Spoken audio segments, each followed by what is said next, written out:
हम सभी जानते हैं कि 2023 के लिए भारत को शंघाई सहयोग संगठन की अध्यक्षता मिली है और बीते 4 जुलाई को भारत की मेजबानी में इस समूह का शिखर सम्मेलन भी हुआ।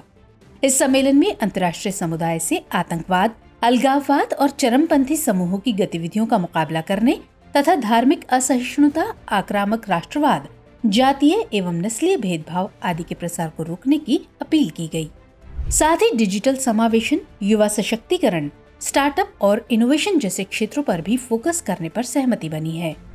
इस सम्मेलन के दौरान ईरान ने आधिकारिक तौर पर समूह के सदस्य का दर्जा हासिल कर लिया। इस तरह अब शंघाई सहयोग संगठन में कुल सदस्यों की संख्या 9 हो गई है। इससे पहले ईरान को समूह के पर्यवेक्षक देश का दर्जा हासिल था। लेकिन इस सम्मेलन में 2 बातें अहम हुई जिनकी ज्यादा चर्चा है।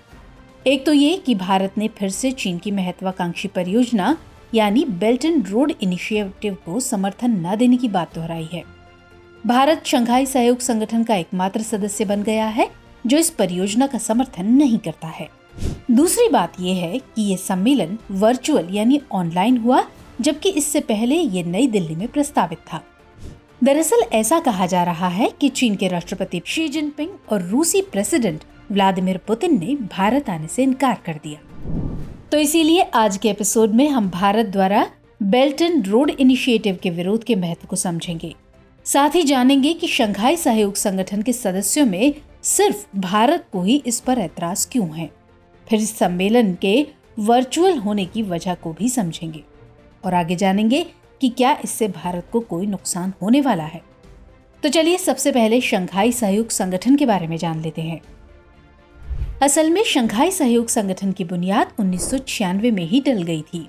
तब इसे शंघाई 5 कहा जाता था क्योंकि 5 देशों ने मिलकर शंघाई शहर में इसकी नींव रखी थी और ये देश थे चीन, रूस, कजाकिस्तान, किर्गिस्तान और ताजिकिस्तान।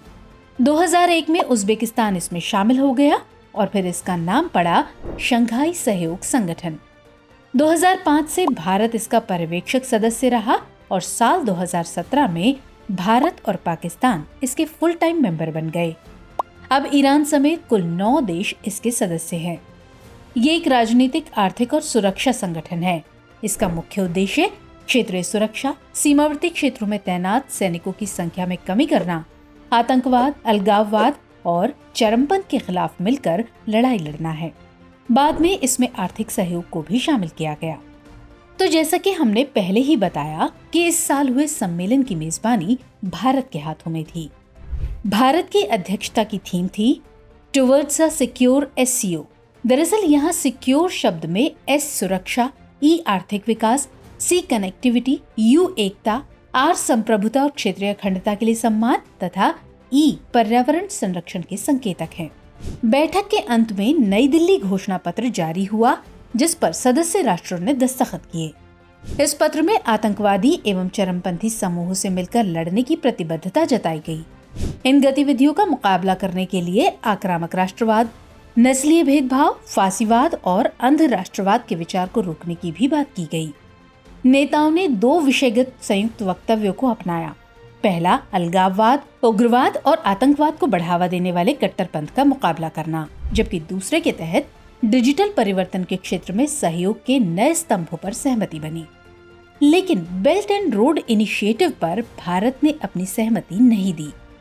भारत ने सदस्य देशों के आर्थिक रणनीतिक वक्तव्य में बेल्ट एंड रोड इनिशिएटिव का हिस्सा बनने से इनकार कर दिया। भारत ने घोषणा पत्र के उस हिस्से पर दस्तखत नहीं किए जिसमें इस परियोजना का जिक्र है। दरअसल बेल्ट एंड रोड एक मल्टी अरब डॉलर प्रोजेक्ट है जिसका मकसद दक्षिण पूर्व एशिया, मध्य एशिया, खाड़ी क्षेत्र, अफ्रीका और यूरोप को भूमि एवं समुद्री मार्गों के नेटवर्क से जोड़ना है। इसका उद्देश्य दुनिया में बड़ी बुनियादी ढांचा परियोजनाओं को शुरू करना है जो बदले में चीन के वैश्विक प्रभाव को बढ़ाएगा। इस परियोजना में रेलवे, बंदरगाह, राजमार्ग जैसे अन्य बुनियादी ढांचे को अमली जामा पहनाने की योजना है जिसमें सहयोग के लिए 100 से ज्यादा देशों ने दस्तखत किए हैं। लेकिन भारत की ओर से विरोध जताने की वजह है कि ये परियोजना पाकिस्तान के अधिकृत कश्मीर से होकर गुजरेगी और जिसे भारत अपनी संप्रभुता का उल्लंघन मानता है। चीन पाक आर्थिक गलियारा इसी बेल्ट एंड रोड परियोजना का हिस्सा है, जिस पर भारत लगातार सवाल खड़े करता रहा है। चलिए अब दूसरे सवाल पर आते हैं कि इस बैठक को वर्चुअल कराने की जरूरत क्यों पड़ी। तो असल में पहले शंघाई सहयोग संगठन की बैठक नई दिल्ली में कराने की योजना थी, लेकिन जून के शुरू में ही भारत सरकार ने ऐलान किया कि ये बैठक अब वर्चुअल होगी। इसके पीछे चर्चा है कि चीन और रूस के राष्ट्रपतियों ने बैठक में आने से इनकार कर दिया, जिसके चलते नई दिल्ली में सम्मेलन की योजना टाल दी गई। ऐसा कहा गया कि चीन के साथ भारत के सीमा विवाद और यूक्रेन के मामले में खुलकर रूस का साथ न देने की वजह से भी शी जिनपिंग और पुतिन दिल्ली नहीं आए। इसमें कोई दो राय नहीं कि मौजूदा वक्त में भारत अमेरिका की ओर अपने कदम बढ़ा रहा है। दूसरी तरफ रूस भारत का ऐतिहासिक पार्टनर है, लेकिन रूस और अमेरिका के बीच अदावत के चलते भारत के सामने दोनों के बीच संतुलन बैठाने की चुनौती है। यूक्रेन मसले पर अमेरिका बार बार भले ही भारत से अपने स्टैंड को साफ करने के इशारे करता रहा है, लेकिन रूस ने कभी भी भारत पर इस तरह का दबाव नहीं बनाया है। वहीं दूसरी तरफ चीन के सीमा विवाद पर भी रूस ने कभी भारत पर दबाव नहीं बनाया।